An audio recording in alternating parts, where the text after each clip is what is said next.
How are you? I hope you all are safe at your home, right?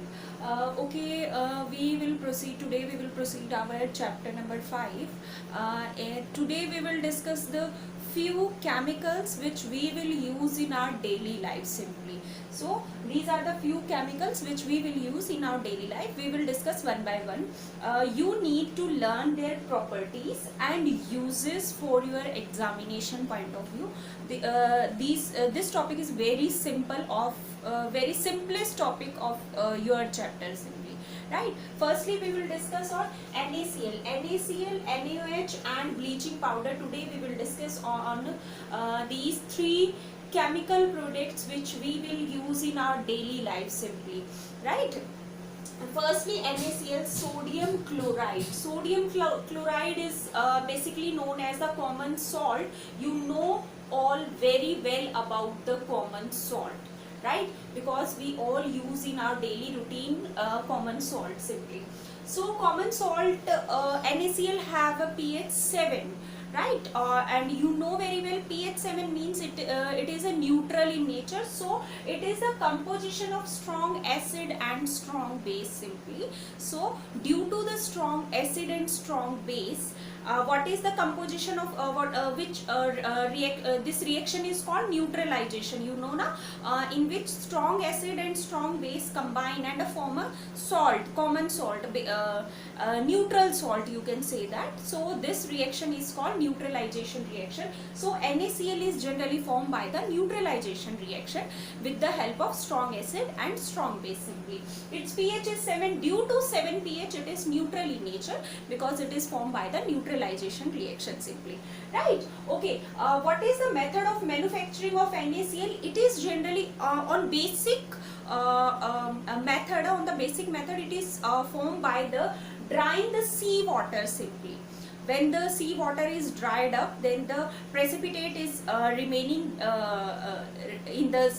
remaining form or residual form is called simply common salt.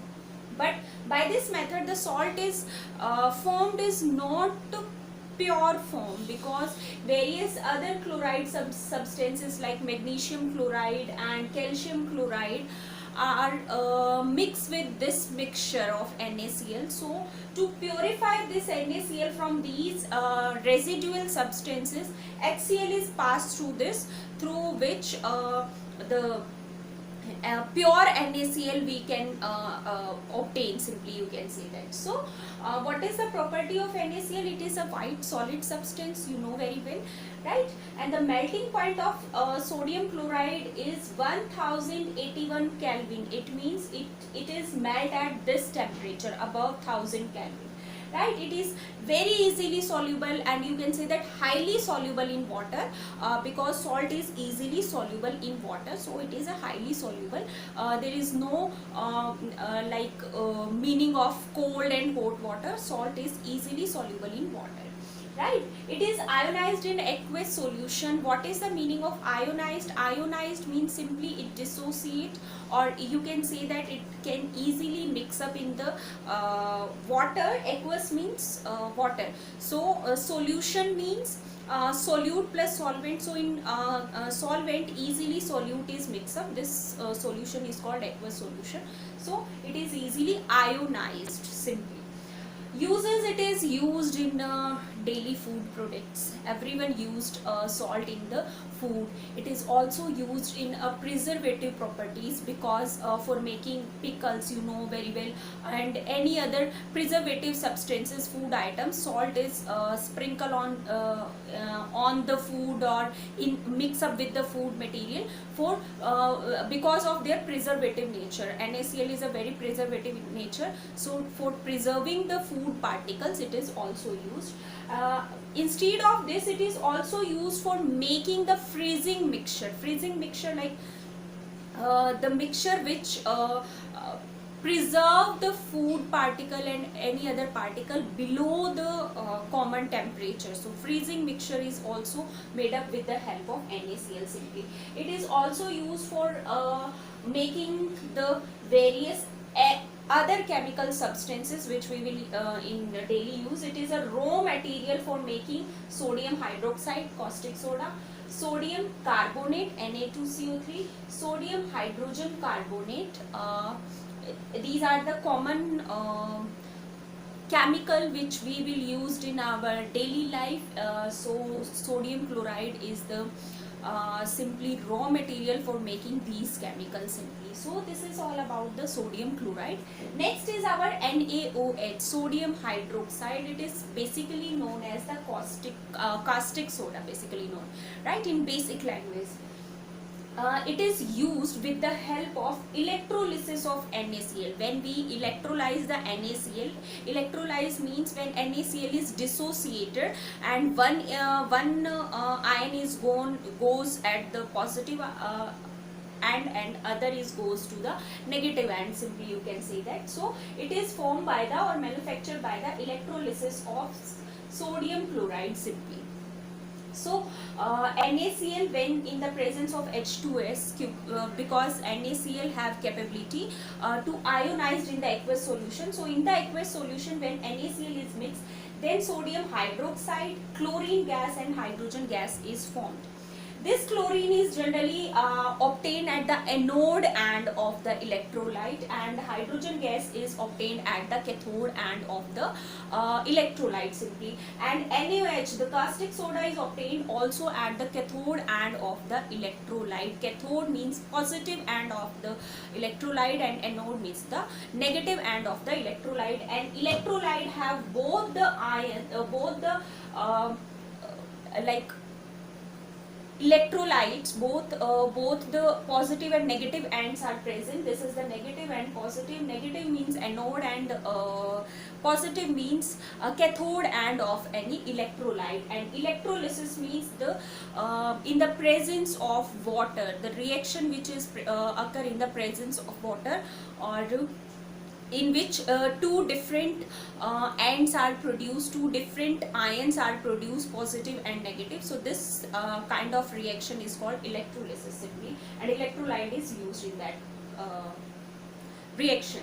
Next is the property of caustic soda. It is a soapy white substance. Soapy, like it's a soft white, not solid completely, soft white substance. This melting point is 591 Kelvin only. It has half melting point as compared to sodium chloride, and it is also soluble in water simply, easily. Next is because it is manufactured due to the electrolysis process, so it is a very strong electrolyte, because when NaOH is in aqueous medium, then it easily divide into Na positive and OH negative. So this is the cathode, this obtained at the cathode, and it is obtained at the anode end of the electrolyte. So it is a strong electrolyte because it have capability to dissociate easily in the presence of water simply.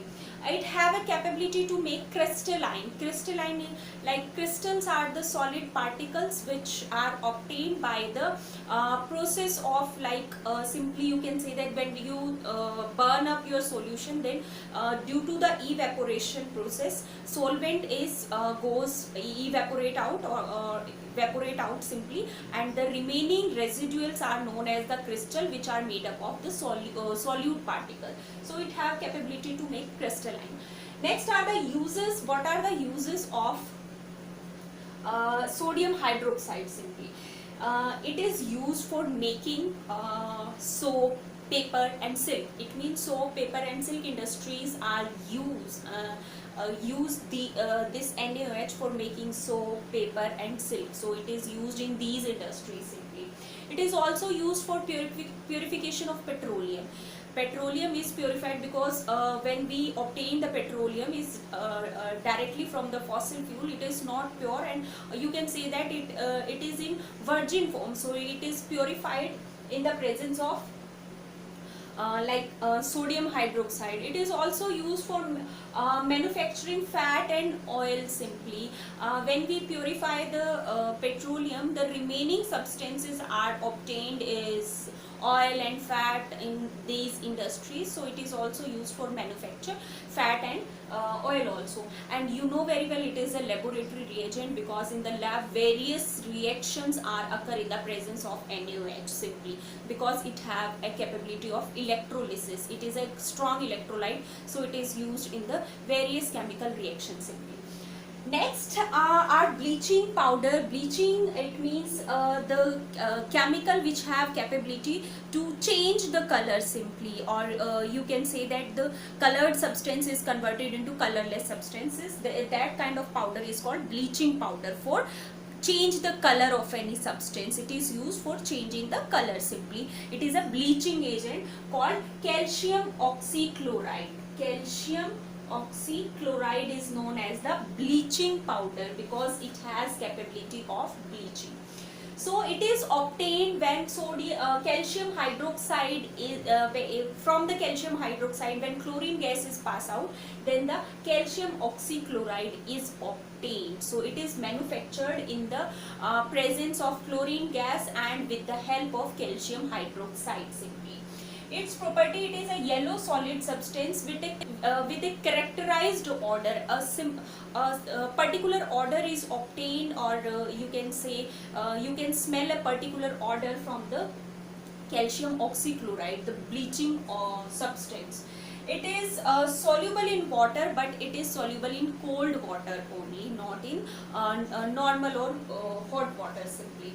Okay, the chlorine gas which is obtained with the reaction, with the dissociation of calcium oxychloride or bleaching powder during their reaction, this chlorine gas is generally when you can say that when you put your bleaching powder in open form, then this chlorine gas is open out into the air simply. It release into the air. It means it dissociate in the open form simply. Okay, when the calcium oxychloride or bleaching powder is react with a dilute solution of H2SO4 and HCl, diluted acid, these are the diluted acid, in only diluted acid. When they react with the diluted acid, it release a chlorine gas with a fragrance, with a characteristic odor. So calcium oxychloride in the presence of diluted H2SO4 form calcium sulfate, water and chlorine is released, and this when react with the diluted hydrochloric acid, it form calcium chloride, water and chlorine gas is released. When this chlorine gas is react with the water aqueous solution, then it form a nascent oxygen. Nascent oxygen means which is not stable in nature, simply you can say that, because oxygen is always present in O2 form. Two molecule of oxygen gas are always combined, are always attached with each other with a ionic bond simply. So a nascent oxygen is obtained when this chlorine react with H2 or water molecule. This nascent oxygen act as a oxidant, actually oxidant reagent, through which the colored substance is converted into colorless. So colored substance in the presence of this nascent oxygen is converted into colorless substance simply. It means color is reduced in the presence of this nascent oxygen actually. So this reaction is proceed when we reduce the color of any substance or any paper or industrial, because in textile industry also used bleaching powder for reducing the color of any like fabric or fiber, simply you can say that. So what are the uses? It is a bleaching agent, we know very well, and it is used in paper and textile, both the industries, because color to form the colorless substances, this bleaching powder is used simply. It is also used for purification of drinking water, also used for making insecticide, and it is also a oxidant, so it is used as a oxidant. And obviously bleaching powder is also used in laboratory, so it is a laboratory reagent. So these are the few chemical compounds which we use in our daily life. Few are also left which we will discuss in our next lecture. So today we had discussed on the NaCl and sodium hydroxide and bleaching powder, right? Next we will discuss in our next lecture. Thank you.